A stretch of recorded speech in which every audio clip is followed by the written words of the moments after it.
قدرمن عزیزانو، زه دلته لږ مجلس د پاکستان د آئین او د پارلیمنت په هکله کول غواړم. د پښتون قوم ډیر مخور د خلجي دراني د سادات د ترین قوم ډیر مخور سپین ږیرې ناست دي، هغه به قبایلي مجلسونه درته کوي. د احمدشاه بابا او د میرویس نیکه د جرګو په هکله به هم مجلس درته کوي. دلته مجلسونه په دې باندې دي چې دلته د انګریزي استعمار خلاف خان شهید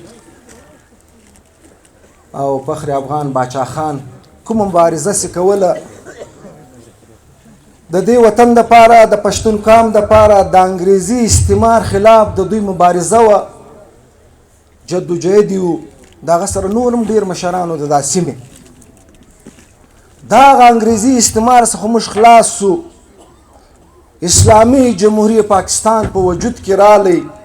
د اسلام په نامه موږ ډېر خوشحاله. دا پښتون دغه هم اسلام پسنده دی، کنې هغه د وطن رواخه ټول مجاهدین هم موږ جهاد ته موږ وکړي، نن ځپل سوی قوم هم موږ. د هغه ما بعد د هغه انګریزي پرنګی استعمار خو ختم سو، بیا پنجابي استعمار خلاف زموږ مبارزه وه. د دې ما بعد نن موږ پښتانه نن دلته د پرون راز دا مجلس کیږي چې د پښتنو ډیر جایدادونه سټلمنټ کې بل چاته الاټ شوي. چې تر هغو پورې د دې سیمې پښتون بچی یا دغه خاندان سړی دغه سیمې سړی نه په کول منځ خپل ورول دی،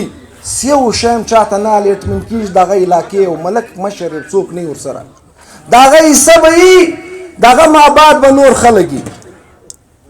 پښتون ته ورپېښه د ځانه ده. موږ ته پکار دا دی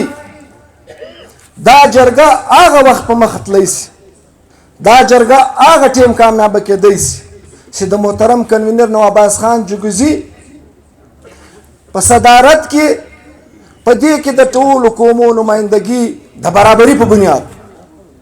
او موږ پارلماني سیاست رد کو. چې پارلماني سیاست دې رد کړي نو د پښتون قام جرګه کامیابه ده. زموږ د سیاسي مفاداتو پښتون قوم ځپلی دی. پښتون قوم نن چې کومې ستونزې دي، نن پښتانه ته چې کوم ورپېښه ده، هغه د دې وجې ده. پرون دلته مجلس کېدی، ولې دا جرګه د قومو جرګه ده. په دې جرګه کې پرون کرسچن برادري یو پادریم ناستو د مشر سره روغبړ وکړي، نن د سیک برادري خلک راغلي، هندو برادري دي، نور زموږ وروڼه قومونه، هر قوم دلته سته. دا جرګه د دې قومو نماینده جرګه ده. پښتون قامي جرګې همیشه د ټولو قومو د حقوق خبره کړې ده او پښتون قامي جرګې همیشه د هر قوم د هغه د هر شي تحفظ کړی دی. موږ نن که ناکام یو، په سیاسي توګه ناکام یو، که د دې جرګې سره سیاست ووتی، دا جرګه کامیابه ده. د پښتون قوم د ستونزو سره د ټولو قومو ستونزې هوارېږي. دا پارلماني نظام موږ ته څه راکړي دي؟ 5 فروری د 2024 دا ټول الیکشن عوامي نمایندګانو ته په چمن، په شین، په کوټه کې دا خلکو خپل سټان وګټل. د هغو سره بیا کوم عمل وسو؟ بیا د پام 45 په ځای پام 47 په موږ مسله کوي. نن محترم مشر محمود خان اڅکزی د تحفظ عین پاکستان زموږ چرمین دی. دا پوزیشن ټول ګوندونه په دې کې دي. دغه مابعد زموږ چرمین عمران خان په جیل کې دی. 200 پایاره دي دلته د هغه په بلوچستان کې په موږ باندې پر هغه سړي باندې شپږ پایاره دي. د 9 مای په پایار کې دی د پنسته چې هغه په ما نه زموږ په صوبایي صدر نه انسداد دهشتګردي د په موږ ده، د پولیس د وین سوځېدلو د په موږ ده، د ریاست خلاف د په موږ ده، د کاري سرکار د مداخلت د په موږ ده، زموږ ملګري مړ قیادت 302 د په موږ ده. خو موږ بیا دې ته وایو په یو ریاست کې 2 دستوره موږ نه منو. د ده په پایار هم نالت وایو، د ده په فام 47 هم نالت وایو، د ده په کرنل هاشم هم نالت وایو، په دا سټریجیټ وایو. د دې پارلیمنت څخه د دې پښتنو ستونزې نه هوارېږي. د مشر په مقابله کې به یو داسې سړی راپورته کړي، دی به یې هغه ته ګنمنان هم ورکړي، تورې شیشې به هم ورکړي. دا د دې حل نه دی. د پښتون قومي جرګې د پښتنو ستونزې د اورېدلو دپاره د نواب عباس خان جوګزی د مشر دلته راغلي د هر قوم دغه نمایندګي بشمول د علما کرام دلته ناست د قانون پوهیانو وکیلانو یو داسې جرګه دې جوړه سي راسئ څه وارې دا پارلماني نظام مسترد کړو 5 کاله یې نه منو د هغو سره ور حساب کتاب وکړو حساب د پښتون جرګه دا په اردو کې وایي لاتو کې بت باتو سے مانتے ستر هغو پورې بغاوت نه کړی موږ ته خپل حق نه سو حاصلولی نن دا زموږ وروڼه چې د سایل وسایل خبره کوي نن دا خوا بدې دي غرو ته ختلي دي پښتون خو پر امن کورو تر ننه پورې موږ د غرو د ختلو خبر نه ده کړې موږ د پاکستان آیین هم ورسره ومانئ په آیین کې دننه مبارزه هم ورسره ومنله د هغه باوجود نن زما په پښتنه سیمه څار دی د کول ماینز ټرکونه راسوځي معدنیاتو ته مې نه ایله کوي رنګ یې بل یې ورکړی دی هغو ته پرون دلته مجلس کې داسې دا ده جنا روډ په بینکو کې هغو ته پیسې راځي د دې مخنیولی نن نسي کولی نن په ما باندې د پښتون د خپل طالب په شکل کې دی وایي دلته دا طالبان دي مذهب پرسته دي دا د پښتنه سیمې بدامني غواړي دا خواته خدا دي سبا داسې نه وي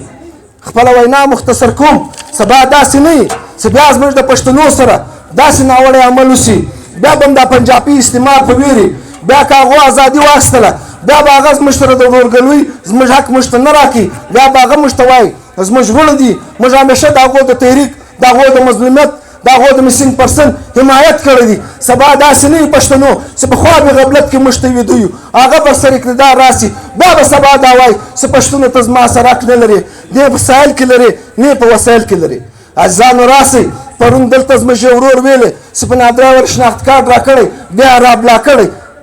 په دا نادرا د دې زموږ ته په سیمه کې یو په پنجابي افسر ناست دی ټوټل زموږ ته پښتانه دي زموږ ته پښتانه ورونه دي په نیکي سره یې نوم اخلم کاکړ قوم دی سید دی ترین دی هغه اول زما پسې ورسي هغه زما د پلار د نیکه سجره دی معلوموي هغه څه که زما په وطن کې زما ولایت را راښکاره کوي او دلته موږ ته خبره د لرو بر افغان کو مشره دا تجویز مې دی په حیثیت ستا د یو ادنا کارکون ستا د یو صفایي ستا د نواب صاحب د دې جرګې هر ستونزو د پښتون لپاره په موږ هر بوج دی موږ در سره یو د خلجي قوم هغه د مخور سپین ږیري ناست دي نور هم ناست دي ستا مرسته کو ستا حمایت کو موږ به د سیاست څخه دا جرګه پاکوو غیر سیاسي کوو به دا جرګه باید مستقلي او دا ستونزې لکه میرویس نیکه د احمدشاه بابا په وخت کې اورېدلې نو دا ستونزې به د نواب ایاز د مشر محمود خان په قیادت کې انشاءالله د پښتنو دا ستونزې موږ ختمولی سو ډېره مننه قدرمن عزیزانو که داسې خبره راسوي چې د چا زړه ازار سوی په هغه بخښنه غواړم وما علینا البلاغ